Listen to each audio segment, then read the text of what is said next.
সৎ মায়ের সাথে এমন কাজ কেউ কখনো করে না। যদি গল্পটি আপনারা সম্পূর্ণ শোনেন তাহলে আপনাদের মেশিন দিয়ে পানি চলে আসবে। আপনারা হাতের কাজ করতে বাধ্য হবেন, তাই হাতের কাজ করার আগে অবশ্যই হাতের কাছে আপনারা টিস্যু রাখবেন। আমি কখনো ভাবিনি যে স্কুল থেকে বাড়ি ফেরার পর আমাকে এমন দৃশ্য দেখতে হবে। আমি ভেবেছিলাম বাড়িতে শুধু আমি একাই থাকব, কিন্তু আমি আমার সৎ মায়ের ঘরের সামান্য খোলা দরজার পিছনে যা দেখলাম তা আমাকে অবাক করে দিল। সেই মুহূর্তটা এতটাই অন্তরঙ্গ এবং নিয়ন্ত্রণের বাইরে ছিল যে আমার পুরো দুনিয়া এক মুহূর্তে বদলে গেল। এরপর যা ঘটল তা আমাদের মধ্যে সবকিছু বদলে দিল, এমন কিছু যা আমরা দুজনেই কখনো ভুলতে পারব না। তো বন্ধুরা, সঙ্গে থাকুন, কারণ আমি আপনাদের বলব যে এই সব কীভাবে এমন এক রাতে পরিণত হলো যা আমি কখনো ভুলব না। আমি এইমাত্র স্কুল থেকে বাড়ি ফিরেছিলাম। সারাদিনের ক্লান্তি আমার এমনভাবে অনুভূত হচ্ছিল যেন আমার ভারী ব্যাগটা আমার কাঁধের উপর চেপে বসে আছে। বাড়িতে একটা অদ্ভুত নীরবতা ছিল, শুধু ফ্রিজের হালকা আওয়াজ গুঞ্জন করছিল। পরন্ত বিকেলের সোনালি রোদ মেঝেতে লম্বা রেখা ফেলছিল, আর সবকিছু শান্ত স্নিগ্ধ লাগছিল। এমন মনে হচ্ছিল যেন আমি একেবারে একা। তারপর আমি আমার ব্যাগটা সোফায় ছুড়ে দিলাম, এই ভেবে যে আগে কিছু খাব আর তারপর কিছুক্ষণ বিশ্রাম নেব। অন্য কেউ বাড়ি আসার আগে, যেই আমি রান্নাঘরের দিকে এগোলাম, একটা আওয়াজ আমার মনোযোগ আকর্ষণ করল। একটা ধীর আওয়াজ, কিন্তু পরিষ্কার শোনা যাচ্ছিল। এরপর আমি এক মুহূর্তের জন্য থেমে গেলাম, বুঝতে পারছিলাম না যে আমি কি শুনছি। আওয়াজটা ধীর ছিল, যেন কোনো হালকা গুঞ্জন বা ফিসফিসানি। তাতে কিছু আলাদা ছিল, কিছু অন্তরঙ্গ প্রভাবিত করার মতো। তারপর আমি আরও মনোযোগ দিয়ে শুনলাম, এটা জানার চেষ্টা করে যে এই আওয়াজ কোথা থেকে আসছে। আওয়াজটা খুব জোরালো ছিল না, কিন্তু তাতে এমন কিছু ছিল যা আমাকে অস্থির করে তুলছিল। ধীরে ধীরে সামলে নিয়ে আমি হোলের দিকে পা বাড়ালাম। আমার পা মেঝেতে কোনো আওয়াজ করছিল না। যেই আমি আওয়াজের উৎসের কাছাকাছি পৌঁছলাম, তখন আমার সৎ মায়ের ঘরের দরজাটা সামান্য খোলা ছিল। শুধু এতটাই খোলা ছিল যে আমি বিছানার কিনারার আর তার ওপাশের একটা অংশ দেখতে পাচ্ছিলাম। আমার দেখা উচিত হয়নি। এটা আমি জানতাম যে দেখা উচিত নয়, কিন্তু কিছু একটা আমাকে সেই দরজার দিকে টেনে নিয়ে যাচ্ছিল। আমার জানার ইচ্ছা আমাকে বাধ্য করছিল। তখন আমি একটু ঝুঁকে দরজার সেই ছোট্ট ফাঁক দিয়ে উকি দিলাম। তখনই আমি দেখলাম যে আমার সৎ মা বিছানায় শুয়ে আছেন, তার পিঠটা সামান্য বাঁকানো। তার চোখ বন্ধ আর তিনি পুরোপুরি আনন্দে ডুবে আছেন। এক মুহূর্তের জন্য আমি নড়তেও পারলাম না, আমি সেখানেই দাঁড়িয়ে রইলাম। আমার শ্বাস বন্দী হয়ে গিয়েছিল, যেন আমি যা দেখছিলাম তা বোঝার চেষ্টা করছিলাম। তিনি নিজেকে স্পর্শ করছিলেন, তার আঙুলগুলো ধীরে ধীরে এবং অবিরাম একটা ছন্দে নড়ছিল। আর তার ধীর ধীর দীর্ঘশ্বাস তার ঠোঁট থেকে বেরিয়ে আসছিল। এই দৃশ্য আমার ভেতরের গভীরে নেমে গেল, এমন কিছু যা আমি আগে কখনো অনুভব করিনি। এবার হঠাৎ করে দেখে আমার হৃদস্পন্দন দ্রুত হয়ে গেল। আমার বুক জোরে জোরে ধড়ফড় করতে লাগল আর আমার শরীরে একটা গরম স্রোত বয়ে গেল। আমার সেখান থেকে চলে যাওয়া উচিত ছিল, চুপচাপ পিছিয়ে যাওয়া উচিত ছিল। আর এমন ভান করা উচিত ছিল যে আমি কিছুই দেখিনি। কিন্তু আমি নড়তেও পারছিলাম না, আমি সেখানেই দাঁড়িয়ে রইলাম, আমার চোখ তার উপর স্থির ছিল। তার প্রতিটি ছোট নড়াচড়া আমার ভেতরে আলোড়ন সৃষ্টি করছিল। তাকে অত্যন্ত সুন্দর লাগছিল সেই মুহূর্তে। তার নড়াচড়াগুলো এত সহজ, স্বাভাবিক আর সুন্দর লাগছিল। কিছুক্ষণ পর আমি ভাবলাম এবার আমার সরে যাওয়া উচিত। তখন যেই আমি পিছিয়ে যেতে যাচ্ছিলাম, তিনি তার চোখ খুললেন। এক মুহূর্তের জন্য আমার মনে হলো আমি ধরা পড়ে গেছি, কিন্তু তিনি কোনো প্রতিক্রিয়া দেখালেন না। তিনি শুধু আমাকে দেখলেন। তার দৃষ্টি নরম ছিল, যেন আহ্বান জানাচ্ছে। তাতে না কোনো রাগ ছিল আর না কোনো বিস্ময়, শুধু একটা ধীর হাসি যা আমাকে আরও অস্থির করে তুলছিল। তখন তিনি ধীরে ধীরে বললেন, ভেতরে এসো। তার আওয়াজ ধীর আর উষ্ণ ছিল, আর এক মুহূর্তের জন্য আমার মনে হল আমি এটা শুনিনি। কিন্তু যখন আমি নড়লাম না, তখন তিনি আবার হেসে একটু জোরে বললেন, ভেতরে এসো। সেই সময় আমার পা নিজে থেকেই দরজার দিকে এগিয়ে গেল। আমার বুক দ্রুত ধড়ফড় করছিল। একটা অদ্ভুত ভয় আর উত্তেজনার অনুভূতি আমার ভেতরে ঘুরপাক খাচ্ছিল। আর যখন আমি অবশেষে বিছানার কাছে পৌঁছলাম, তাকে নিচ থেকে দেখলাম, তখন আমি আমাদের মধ্যেকার সেই টানটা অনুভব করলাম, যেন বাতাসে কিছু ভারী হয়ে আছে। তখনও তিনি কিছু বললেন না, শুধু তার গভীর তীক্ষ্ণ দৃষ্টিতে আমাকে দেখতে থাকলেন, যেন আমাকে পুরোপুরি পড়ে ফেলছেন। তখনই আমি কিছু বলার চেষ্টা করলাম, কিন্তু কিছু বলতে পারলাম না। নিজের আওয়াজটা যেন গিলে ফেললাম, আমার মুখ শুকিয়ে যাচ্ছিল আর আমার চিন্তাগুলো বেসামাল হতে শুরু করেছিল। কিন্তু তার কোনো ফারক পড়ল না। তিনি শুধু ধীরে ধীরে আমার হাত ধরলেন। তার স্পর্শ একদম নরম আর কোমল ছিল, কিন্তু তাতে একটা দৃঢ়তা ছিল। তারপর যেই তিনি আমাকে আরও কাছে টানলেন, এবার আমার বুক দ্রুত ধড়ফড় করতে লাগল। আর আমার পেটের মধ্যে একটা অদ্ভুত টানটান ভাব অনুভব হচ্ছিল, যেন একটা গীত তৈরি হচ্ছে, কিন্তু তার সাথে আরও কিছু ছিল, কিছু একটা যা উত্তেজনার মতো লাগছিল, আশায় ভরা। যখন আমি তার বিছানার পাশে বসলাম, সে আমার হাত ছাড়ল না, বরং সে ধীরে ধীরে সেটাকে নিজের শরীরের নিচের দিকে টেনে নিল, তার কোমরের নরম বাঁকের কাছে। তখন তার ত্বকের উষ্ণতা আমার আঙুলের মাধ্যমে অনুভব হচ্ছিল। যে মুহূর্তে আমি তার হাত আমার হাতের উপর অনুভব করলাম, যা আমাকে ধীরে ধীরে এবং সচেতনভাবে নির্দেশ দিচ্ছিল বলে মনে হচ্ছিল, সেই সময় আমার দম বন্ধ হয়ে আসছিল। তার ত্বকের নিচে তার স্পন্দন, তার বুকের ধীর ওঠানামা, সব আমি অনুভব করছিলাম।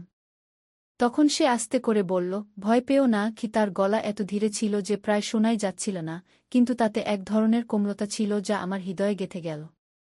শুধু শান্ত থাকো গু। তারপর আমি মাথা নাড়লাম, যদিও আমি নিশ্চিত ছিলাম না যে আমি বেশি অস্থির ছিলাম নাকি উত্তেজিত। তার আঙুলগুলো আমার আঙুলের মধ্যে জড়ানো ছিল, আমাকে নির্দেশ দিচ্ছিল, যেন আমরা দুজনেই একসাথে তালে ছিলাম। প্রতিটি স্পর্শে আমার শরীরে বিদ্যুতের মতো শিহরণ জাগছিল, আর আমি অনুভব করছিলাম যে আমাদের মধ্যেকার বন্ধন প্রতি মুহূর্তে আরও গভীর হচ্ছে। এটা শুধু শারীরিক ছিল না, এটা অন্য কিছু ছিল, কিছু অন্তরঙ্গ যা একদম বাস্তব ছিল। সেই মুহূর্তগুলো দীর্ঘায়িত হতে লাগল, বাইরের দুনিয়া ফিকে হয়ে গেল, আর শুধু আমরা দুজন এই ঘরে রয়ে গেলাম, এমন কিছু আদান প্রদান করছিলাম যা নিষিদ্ধ ছিল, কিন্তু তবুও ঠিক মনে হচ্ছিল। সময় ধীর হয়ে গিয়েছিল, প্রতিটি শ্বাস, প্রতিটি স্পর্শ যেন এক যুগ বলে মনে হচ্ছিল। যখন আমাদের মধ্যেকার অস্থিরতা চরমে পৌঁছাতে লাগল, সে আমাকে আরও কাছে টেনে নিল, তার শরীর আমার শরীরের সাথে মিশে গেল। তখন আমি তার ত্বকের উষ্ণতা, তার শ্বাসের উষ্ণতা আমার গলায় অনুভব করছিলাম। তার ঠোঁট হালকাভাবে আমার কানের পাশে গেল, আর সে আবার ধীরে ধীরে ফিসফিস করে বলল, এখানেই থাকো কু। তার গলায় একটা শান্ত অনুরোধ ছিল যা আমার হৃদস্পন্দন থামিয়ে দিয়েছিল। যেও নাগি। এইসব শুনে আমি চাইলেও যেতে পারতাম না। আমাদের মধ্যেকার টানটা খুব গভীর ছিল, বন্ধনটা খুব শক্তিশালী ছিল। আমরা এই মুহূর্তে বাধা পড়েছিলাম, আর বাকি সবকিছু সাধারণের বাইরে ছিল। আমি ধীরে ধীরে তার দিকে ঝুঁকলাম, আমার ঠোঁট তার ঠোঁট থেকে কয়েক ইঞ্চি দূরে ছিল। তার শ্বাসের উষ্ণতা আমার ত্বকে অনুভব হচ্ছিল। সময় যেন থমকে গিয়েছিল, পৃথিবী যেন নিজের শ্বাস আটকে রেখেছিল, কারণ আমরা দুজনেই এমন এক জিনিসের কিনারায় ছিলাম যা আমরা অস্বীকার করতে পারছিলাম না। আমাদের মধ্যেকার বাতাস আশায় ভরা ছিল, আর সেই টান আমার পুরো শরীরে শিহরণ জাগিয়ে দিয়েছিল। তারপর, যখন আমার মনে হলো যে এই মুহূর্তটা এবার ভেঙে যাবে, তখনই সে আমার দিকে ঝুঁকে তার ঠোঁট আমার ঠোঁটে আলতো করে ছুঁয়ে দিল। সেই হালকা স্পর্শ আমার ভেতরে আবার উষ্ণতার ঢেউ বইয়ে দিল। শুরুতে এটা হালকা ছিল, যেন আমরা দুজনেই এটা অনুভব করছিলাম, কিন্তু তারপর এটা গভীর হল। তার ঠোঁট আমার ঠোঁটের উপর আরও দুইভাবে চেপে বসল। তার হাত তখনও আমাকে পথ দেখাচ্ছিল, আমাকে দেখাচ্ছিল যে সে কি চায়, আর আমরা দুজনেই কি চাই। সেই চুম্বন ধীর, কোমল ছিল, তাতে এমন এক আকাঙ্ক্ষা ছিল যা কেবল আমরাই বুঝতে পারছিলাম। মনে হচ্ছে যেন আমরা দুজনে যা কিছু চেপে রেখেছিলাম তা সেই মুহূর্তে বয়ে যাচ্ছে। প্রতিটি স্পর্শ, প্রতিটি শ্বাস, প্রতিটি হৃদস্পন্দন একসাথে ডুবে যাচ্ছিল, যেন আমরা অবশেষে সেই অস্থিরতার কাছে হার মেনেছিলাম যা আমাদের দুজনের মধ্যে তৈরি হচ্ছিল। আমরা এভাবেই একে অপরকে জড়িয়ে অনেকক্ষণ রইলাম, বাইরের দুনিয়া ভুলে গিয়েছিলাম। আমি অনুভব করতে পারছিলাম যে তার শরীর হালকা কাঁপছিল, আর তার ধীর শ্বাসের শব্দ আমাদের মধ্যেকার বাতাসে প্রতিধ্বনিত হচ্ছিল। অবশেষে তিনি একটু পিছিয়ে গেলেন, তখন তার কপাল আমার কপালে ঠেকেছিল। তার চোখ অর্ধেক বন্ধ, অর্ধেক খোলা ছিল, যেন সে নিজের শ্বাস গোছাচ্ছে। তখন আমি তার ঠোঁটে একটা হালকা হাসি দেখলাম, যাতে এক ধরনের তৃপ্তি ছিল, যা আমার মন আনন্দে ভরিয়ে দিয়েছিল। তুমি ঠিক আছো? তিনি ধীরে ধীরে জিজ্ঞাসা করলেন। তার গলা খুব কষ্টে শোনা যাচ্ছিল, কিন্তু তাতে এমন এক কোমলতা ছিল যা আমাকে নিরাপদ এবং আপন অনুভব করাল। আমি হ্যাঁ সূচক মাথা নাড়লাম, কারণ শব্দ আমার মুখ থেকে বেরোচ্ছিল না। তিনি আবার হাসলেন, তার আঙুলগুলো আমার চুলের মধ্যে হালকাভাবে চালিয়ে দিলেন। তিনি একবার ফের আমার দিকে ঝুঁকে আমার গালে হালকা করে তার ঠোঁট ছুঁয়ে দিলেন, আর তারপর পুরোপুরি পিছিয়ে গেলেন। ঘরে এখন একটা উষ্ণ, শান্ত পরিবেশ ছিল। যে টানটান ভাব আগে ছিল তা এখন এক কোমল, উজ্জ্বল তৃপ্তিতে বদলে গিয়েছিল। আমরা দুজনেই অনেকক্ষণ কিছু বললাম না, শুধু এভাবেই বসে রইলাম।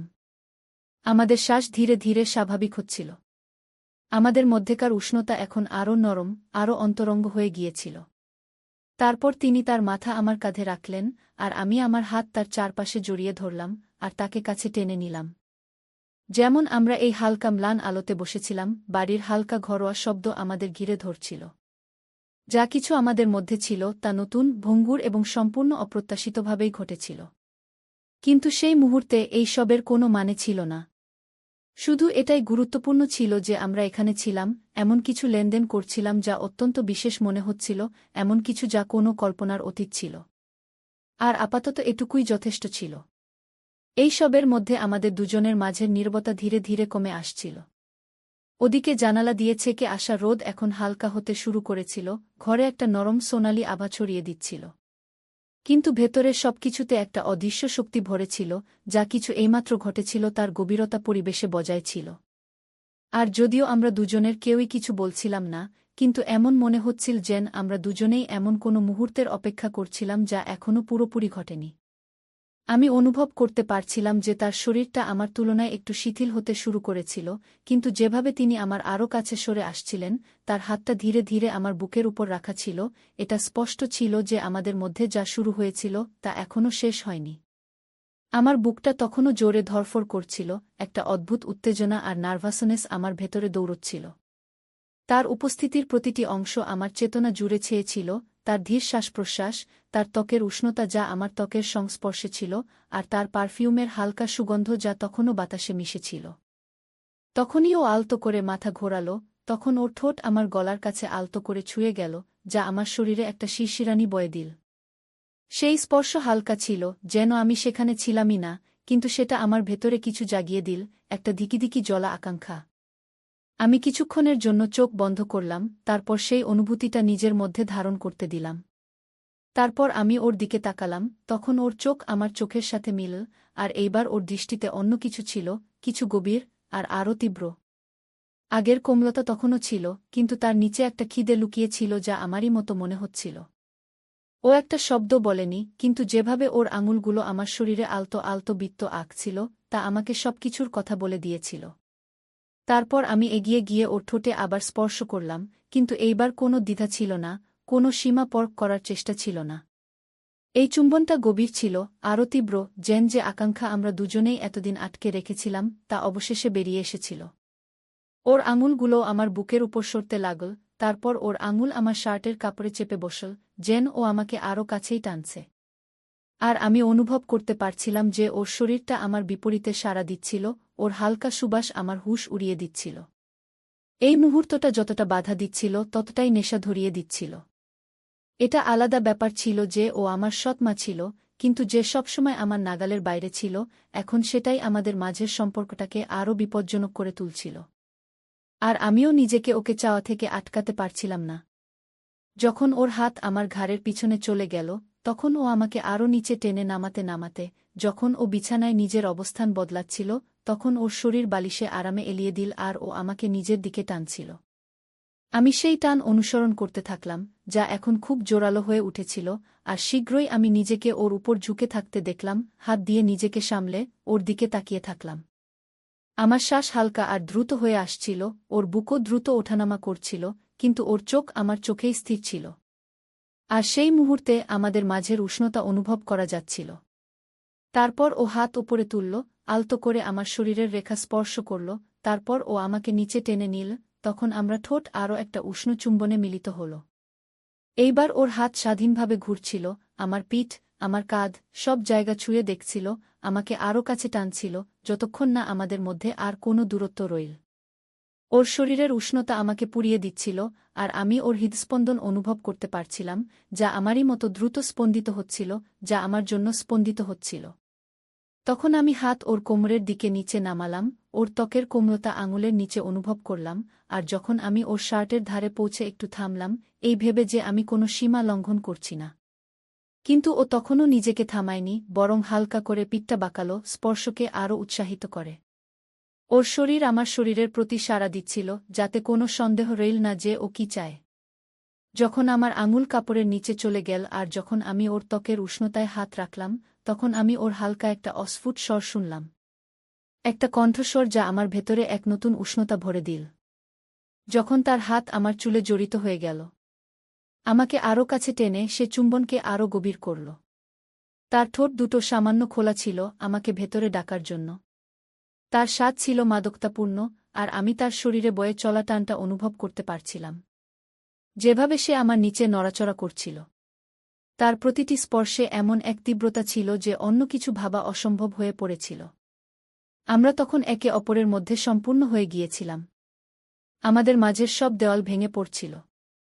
যেন আমরা সেই আকাঙ্ক্ষা পূরণ করছিলাম যে আগুন এতদিন ধরে সতহের নিচে জ্বলছিল। এখন ফেরার কোনো পথ ছিল না। এই অনুভূতির ভার পরিবেশে ছিল, কিন্তু আমাদের কেউ তা নিয়ে ভাবেনি। শুধুমাত্র এই মুহূর্ত, এই সংযোগ, আর এই অটুট টান যা আমাদের একে অপরের দিকে টানছিল, সেটাই এখন গুরুত্বপূর্ণ ছিল। তার হাত সবখানে ছিল। আমার কাঁধ, বাহু আর বুকের রেখা অনুভব করছিল। যেন সে আমাকে যথেষ্ট পরিমাণে পাচ্ছিল না। আর আমিও ঠিক তেমনি অনুভব করছিলাম। যতবার আমি তাকে স্পর্শ করছিলাম, তত বেশি আমি দেখলাম। আর এই সব কিছুর তীব্রতা প্রায় অসহনীয় হয়ে উঠছিল। মনে হচ্ছিল যেন আমরা অনেক দিন ধরে নিজেদের আটকে রেখেছিলাম। আর এখন যখন দরজা খুলে গেছে, তখন আমাদের ভাসিয়ে নিয়ে যাওয়া এই বন্যাকে থামানোর কোনো উপায় ছিল না। সে আমার ঠোঁটে হালকা দীর্ঘশ্বাস ফেল। তার আঙুল আমার চুলে আরও শক্ত হয়ে গেল, আর সে তার শরীর আমার বিপরীতে চেপে ধরল। আর তারপর তার সেই শব্দে আমার ভেতরে আকাঙ্ক্ষার এক নতুন ঢেউ উঠল। আমিও তাকে যথেষ্ট পরিমাণে পাচ্ছিলাম না। তার গন্ধ, তার স্বাদ, আর আমার নিচে তার শরীরের অনুভূতি। আমার শরীরের প্রতিটি অংশ বলছিল, আর আমি জানতাম যে এখন আর ফেরা সম্ভব নয়। এই মুহূর্তের পর তো একেবারেই নয়। তারপর আমি এক মুহূর্তের জন্য নিজেকে পেছনে সরালাম। তার চোখের দিকে তাকালাম, যেন নিশ্চিত করতে চাইছিলাম যে সে এখনও আমার সাথে আছে কিনা। তখন আমি তার চোখে দেখলাম, সে আমাকে ততটাই চায় যতটা আমি চাই। কিন্তু তার চোখে যা দেখলাম তা আমাকে সব বলে দিল। সেখানে কোনো দ্বিধা ছিল না, কোনো দ্বিতীয় চিন্তা ছিল না।